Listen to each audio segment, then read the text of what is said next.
For my first story today, I'm going to do Bark George by Jules Feiffer. One day, George's mother said, "Bark, George." George went, "Meow." "No, George," said George's mother. "Cats go meow, dogs go arf. Now bark, George." George went, "Quack, quack." "No, George," said George's mother. "Ducks go quack, quack, dogs go arf. Now bark, George." George went, "Oink." "No, George," said George's mother. "Pigs go oink, dogs go arf. Now bark, George." George went, "Moo." George's mother took George to the vet. The vet said, "I'll get to the bottom of this. Now, please bark, George." George went, "Meow." So the vet reached deep down inside George and pulled out a cat. "Now, bark again, George." George went, "Quack, quack." So the vet reached deep, deep down inside George and pulled out a duck. "Now, bark again, George," said the vet. George went, "Oink." So the vet reached deep, deep, deep down inside George and pulled out a pig. "Now, bark again, George," said the vet. And George went, "Moo." So the vet put on his longest latex glove and he reached deep, deep, deep, deep, deep, deep down inside of George and pulled out a cow.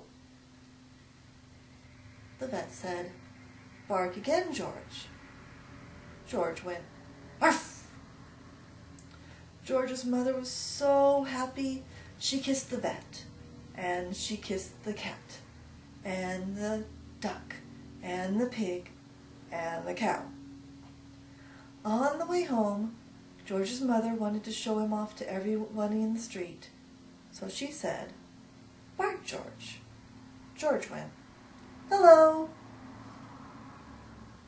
So, for our next story, we're going to do the Fairies, which is a rendition of, similar to Jules and Flowers. This particular version is found in the Giant All-Color Book of Fairy Tales, as retold by Jane Carruth. Once there was an old widow who lived in a cottage. She had 2 daughters. Rose was the prettiest, sweetest girl. Her sister, Grizel, was as opposite Rose as day is to night. Grizel was very much like her mother. They were both ill-tempered and mean. They treated Rose worse than a servant. They made her wash the clothes and scrub the floors and peel and cook the potatoes. And worst of all, she had to carry the big water jug half-mile every day to the well in the forest.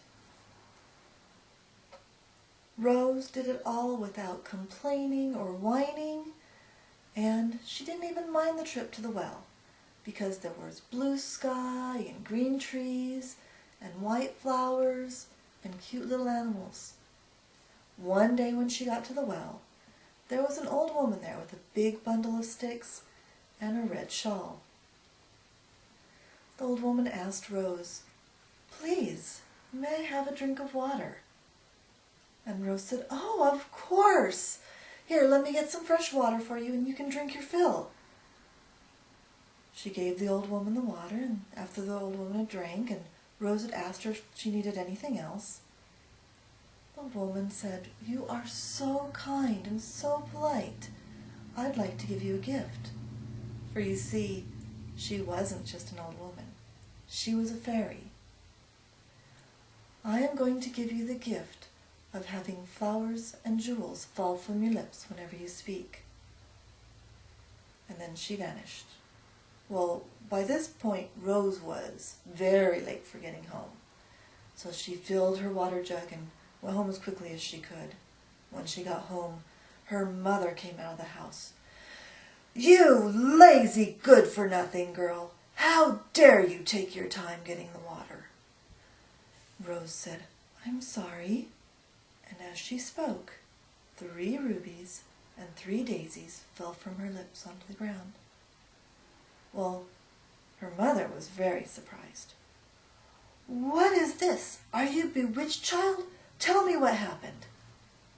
So Rose proceeded to tell her the story about the old woman with the shawl who gave her the gift. As she spoke, jewels and flowers fell out of her mouth onto the step and rolled into the grass. Well, unlike usual, Rose's mother did not yell at her or slap her. Instead, she just called for the eldest daughter. "Grizel, get out here, hurry!" "What is it, Mother?" said Grizel. "I was doing my hair." "Well, here, take this jug to the well, and when you meet the old woman with the red shawl, give her a drink of water. Hurry, go!" "Mom, I'm not going to go looking like this. And I'm not carrying that ugly old thing. Here, I'll take the silver flagon and let me finish doing my hair and I'll change." Well, no matter what Rose's mother would do, Grizel was going to take her time. Finally, she set off for the well. She did not enjoy the trip to the well like Rose normally did. She didn't see the blue sky or the green trees. What she did was she felt her 2 tight shoes on her feet and, well, walking a half mile? Who walks a half mile? When she got to the well, she sat down because there was no old woman. Finally, a little while later, a grand lady stepped into the clearing. "Please, I am thirsty. May I have a drink of water?" Grizel looked at her. "You have servants. Obviously from your dress. Why don't you have one of them do it? I'm not your servant." And the old woman looked at her and said, "You are very impolite.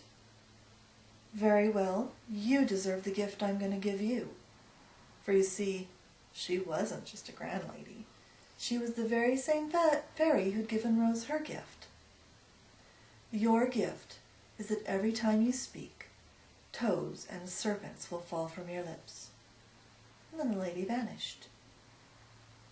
Rose picked up her silver flagon and she walked home. She was very mad. "When I see that sister of mine, she'll get it," thought Grizel. "And my mother, too, sending me on this wild goose chase." When she got home, her mother came out of the house. "Well, did you see her? Did she give you a gift?" "No, I did not," said Grizel, and she stopped, for from her lips fell 3 toads and 3 serpents. And she was so startled, she ran into the house screaming, with serpents and toads flying behind her. Rose's mother was very upset, so she went to find Rose. Well, she couldn't find her because Rose knew she was going to get in trouble for all this. She had fled into the forest, and she kept fleeing until it was dark. She realized she had no idea where she was, and what was she going to do? She started crying, and she laid her head on a stump. Well, an honest prince was hunting in the forest, and he heard her crying, and he went to see what was wrong. When he got to her, she was so beautiful, he almost fell in love right there, but, you know, he knew looks weren't everything. So he asked her where she lived, and could he take her home, because he didn't want to leave her in the forest after dark. And so she told him her story, and She was so kind and so gentle that he finished falling in love with her. He took her back to his castle, and there they planned a most beautiful wedding. Word got back to Grizel about her sister's good fortune, and she was so upset and so spiteful that her mother could stand it no longer, and, well, she was also tired of all the frogs and snakes. So the mother drove Grizel into the forest, and there Grizel lived the rest of her days, a lonely woman with just the frogs and snakes to keep her company. Thank you.